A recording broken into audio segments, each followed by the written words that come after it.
I'm Karen of Wildflower Quilting, and I want to show you how you can add custom text to a project.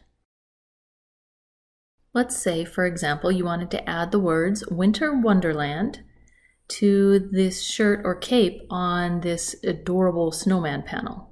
But you want it to arc or curve so that it fits and follows the shape of this piece of clothing.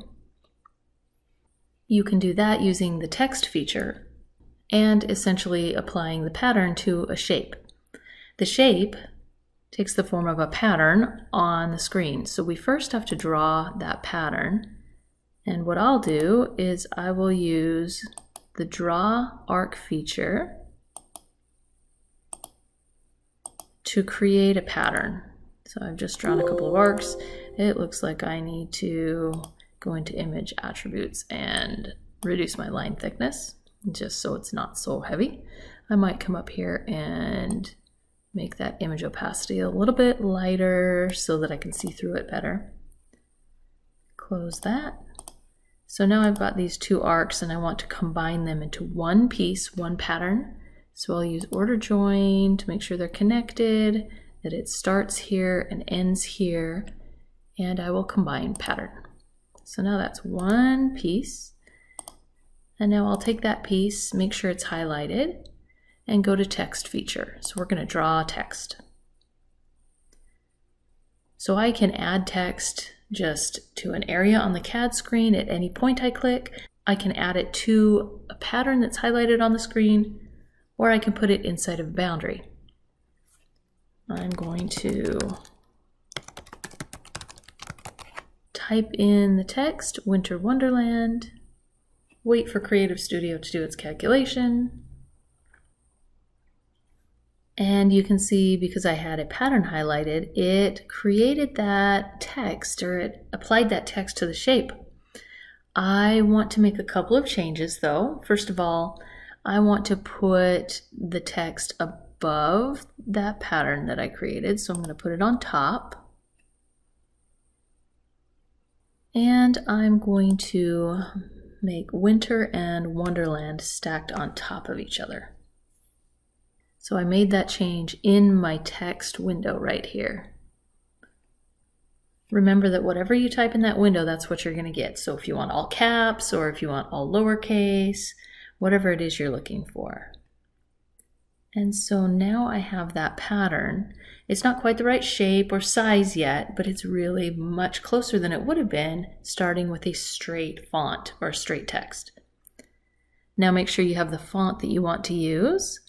This font looks nice from here, but when you scroll in, you can see that this font will stitch very erratically, very messy. We do not like that particular font for text. I'm actually going to change to cursive instead of a block font so that the words stitch continuously. So there's just a break between the two words. Once I'm happy with the basics of that text, I can click OK. I can get rid of my original pattern because I don't need that anymore. It's still highlighted. Let's delete it because we don't want it to stitch. Then let's take this font pattern and reduce it in size a little bit so that it fits a little bit better on that cape. I really like how the Wonderland is fitting in there. So that one looks really good. I'm not sure I'm happy with Winter, and I especially don't like that it's not centered. So what I want to do is now come up to Nodes View and divide those two words. And I do have to come clear in here, find where these words are connected. Right here, there's a pink node that I can hover over and hit the D key to divide. And then I can take this piece and shift that Winter word over. I may want to angle it just to make it fit in there a little bit better. See if I like that.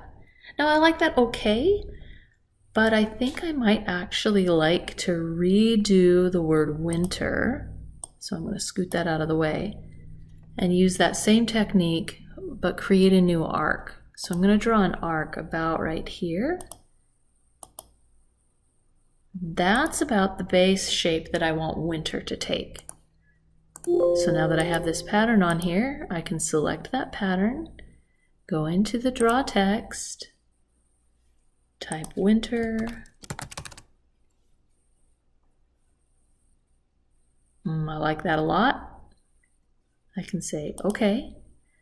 And then I might shrink it down just, oh, I had the wrong pattern highlighted. I had that original arc pattern, which I want to delete. So I'm going to delete that. And then I'm going to come grab Winter and reduce its size just a little bit. Get rid of this other Winter. I think that's so cute. I really like how that looks. But keep in mind that for my example, I built this text on an image of the quilt. So these patterns are not going to be the right size. You can see that the width of this design is only 1.5 inches. So it's too small to stitch like this. It's the right shape. So I would be able to enlarge it and put it on the actual quilt. Or I could have drawn my original arcs, my original shape that I applied the text to. I can draw that on the actual quilt so that my pattern ends up being created, the text pattern, in the appropriate size. So as you can see, CreativeStudio gives us a lot of awesome options for customization. I really enjoyed the challenge of answering the question of how I would add the text to this adorable snowman panel. Thanks for watching. Enjoy.